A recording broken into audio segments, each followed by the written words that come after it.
Hey guys, how's it going? Today I'm going to show you how to make your computer run faster even if you don't want to overclock.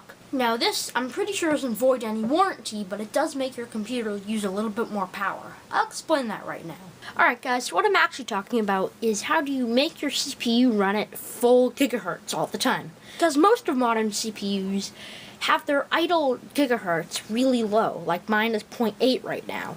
And that is good if you're trying to be power efficient, but it's not really good if you're trying to make your computer run fast. Like, that's why when you get your computers up and going and you've been using them for a while, well, they obviously run faster. But when they're idle, they kind of just sit at like 0.7 or 0.8. Sometimes they'll go up to 1.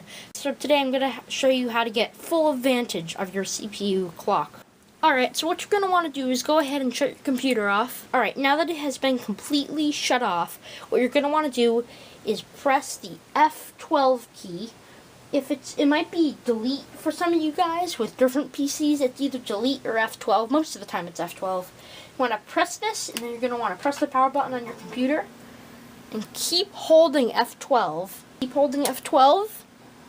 When the screen pops up, you're going to want to keep holding F12 until something like this comes up.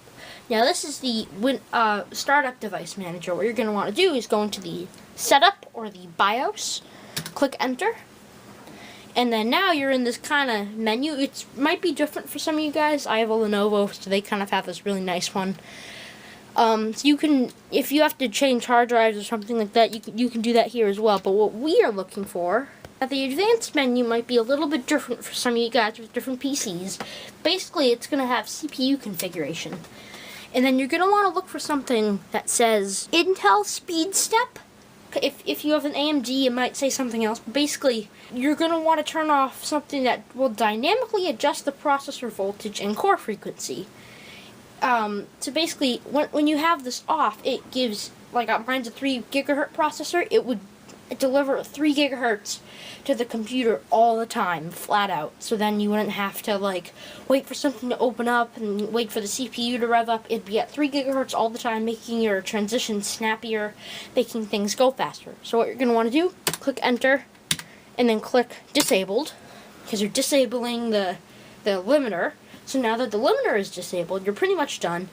If you want to turn off turbo mode, I can see that because that might also save you some energy, but I'm just going to leave turbo mode on. And then you're going to want to press F10 or whatever the menu says. Now the menu should be down here somewhere. Like mine is F9 to set up defaults, and then F10 for save and exit. So I'm going to hit F10, and then I'm just going to click enter for yes. And alright, so now that we're back into the computer, I'm just going to open up Task Manager to show you guys that this actually does work pretty well.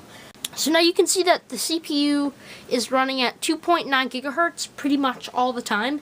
Now this will give you snappier opening speed, so if you have to open an application, you don't have to wait for the CPU to rev up. Like I said earlier, your threads just become stable. It will preserve the life of your CPU because it makes the CPU more stable, and it does draw a little bit more power.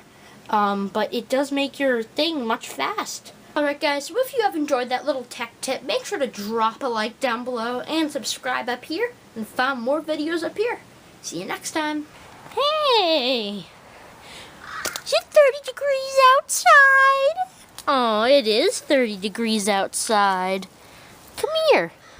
Come here. Poor kitty. He was just thrown outside.